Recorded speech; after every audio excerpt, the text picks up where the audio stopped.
POCSO కేసులో అరెస్టైన కేంద్ర మంత్రి బండి సంజయ్ కుమారుడు బండి భగీరథ్కి ఊరట లభించింది. ఈ కేసును విచారించిన మల్కాజ్గిరి కోర్టు ఆయనకు షరతులతో కూడిన బెయిల్ ని మంజూరు చేసింది. మైనర్ పై దాడి, వేధింపుల ఆరోపణల నేపథ్యంలో నమోదైన ఈ కేసులో భగీరథ్ని పోలీసులు గతంలో అరెస్టు చేశారు. ఈ క్రమంలో దాదాపుగా 2 వారాల పాటు ఆయన్ను జైల్లో ఉంచారు.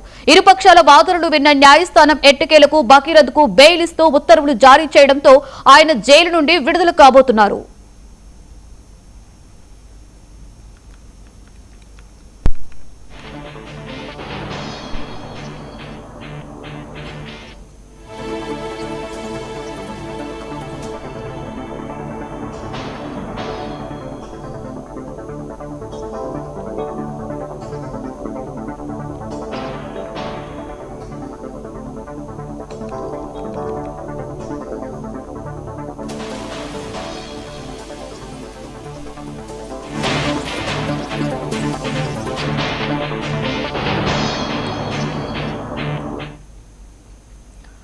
పోక్సో కేసులో అరెస్టైన కేంద్ర మంత్రి బండి సంజయ్ కుమారుడు బండి భగీరథ్కి ఊరట లభించింది. ఈ కేసును విచారించిన మల్కాజ్గిరి కోర్టు ఆయనకు షరతులతో కూడిన బెయిల్ ని మంజూరు చేసింది. మైనర్ పై దాడి, వేధింపుల ఆరోపణల నేపథ్యంలో నమోదైన ఈ కేసులో భగీరథ్ని పోలీసులు గతంలో అరెస్టు చేశారు. ఈ క్రమంలో దాదాపుగా 2 వారాల పాటు ఆయన జైల్లో ఉన్నారు. ఇరుపక్షాల వాదనలు విన్న న్యాయస్థానం ఎట్టకేలకు భగీరథ్కి బెయిల్ ఇస్తూ ఉత్తర్వులు జారీ చేయడంతో ఆయన జైలు నుండి విడుదల కానున్నారు.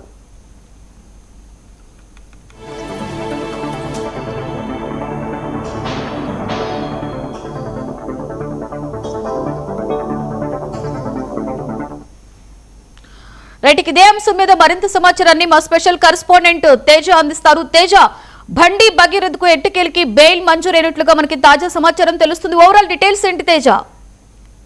లక్ష్మి, ఇటు తెలంగాణ రాష్ట్రంలో సంచలనంగా మారినటువంటి పోక్సో కేసులో అరెస్ట్ అయ్యి రిమాండ్ కు తరలించబడినటువంటి బండి భగీరథ్ వ్యవహారంలో ఒక కీలక పరిణామం చోటు చేస్తుంది అన్నట్లుగానే చెప్పాలి. ఎందుకంటే ఇప్పటికే 1 రోజుల పాటు బండి భగీరథ్ ఆయన కోర్టులో ఉన్నారు, రిమాండ్ ఖైదీగా కూడా ఉన్నారు. అయితే ఇదే నేపథ్యంలో కొన్ని అనారోగ్య కారణాలు రీత్యా అతనికి అత్యవసరంగా బెయిల్ మంజూరు చేయాలని చెప్పి ఆ బండి భగీరథ్కి సంబంధించినటువంటి లాయర్ కోర్టులో వాదనలు వినిపించారు అన్నట్టుగా తెలుస్తుంది. ఈ వినిపించిన నేపథ్యంలోనే సానుకూలంగా స్పందించిన కోర్టు కూడా బండి భగీరథ్కి సంబంధించినటువంటి అనారోగ్య కారణాలను దృష్టిలో పెట్టుకొని ఈ బెయిల్ మల్కాజ్గిరి కోర్టు బెయిల్ మంజూరు చేసినట్లుగా అయితే తెలుస్తుంది. అంటే ఈ బెయిల్ ఏ విధంగా మంజూరు చేశారు, ఎలాంటి షరతులు వర్తింపజేస్తున్నారు అనేటువంటి అంశాలు అయితే మాత్రం ఇప్పుడు ఇంకా పూర్తి స్థాయిలో తెలియాల్సి ఉన్నప్పటికీ మరి కాసేపట్లో తెలిసే అవకాశం ఉంది. బండి భగీరథ్ అయితే మల్కాజ్గిరి కోర్టు ఇప్పటికే బెయిల్ మంజూరు చేసింది. బెయిల్ మంజూరు చేసిన నేపథ్యంలో బండి భగీరథ్ ఇప్పటికే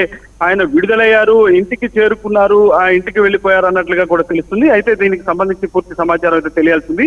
కానీ సాధారణంగా పోక్సో కేసులో ఎవరు అరెస్ట్ అయినప్పటికీ కూడా ఒక కనీసం 90 రోజుల పాటు, అంటే ఒక 3 నెలల పాటు అయితే మాత్రం ఖచ్చితంగా రిమాండ్ ఖైదీగా అయితే ఉండేటువంటి పరిస్థితులే ఉంటాయి. కానీ మరి 1 రోజుల్లోనే బెయిల్ వచ్చింది కాబట్టి ఈ 1 రోజులు ఏ గ్రౌండ్స్ కింద బెయిల్ మంజూరు చేశారు అనేటువంటి అంశం పైన మాత్రం కాసేపట్లో క్లారిటీ వచ్చేటువంటి అవకాశం కనిపిస్తుంది అన్నట్లుగానే మనం చెప్పాలి. అయితే ఏ విధమైనటువంటి సాక్షులను కానీ, అంటే ఇప్పటికే పేట్ బషీరాబాద్ లో కూడా సుదీర్ఘంగా విచారణ జరిగినటువంటి పరిస్థితి చూసాం. అనంతరం రిమాండ్ కూడా బండి భగీరథ్ తరలించిన పరిస్థితులు కూడా చూసాం.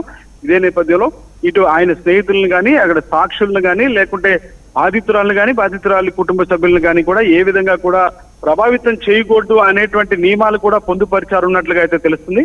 అసలు ఏ గ్రౌండ్స్ కింద అయితే బెయిల్ మంజూరు చేశారు అనేటువంటిది అయితే మరి కాసేపులో తెలుస్తుంది. కాబట్టి కానీ ఏదైనా కానీ బండి భగీరథ్కి అయితే మాత్రం పోక్సో కేసులో మల్కాజ్గిరి కోర్టు బెయిల్ మంజూరు చేసింది అన్నట్లుగానే మనం చెప్పాలి. Lakshmi, right, thank you Teja.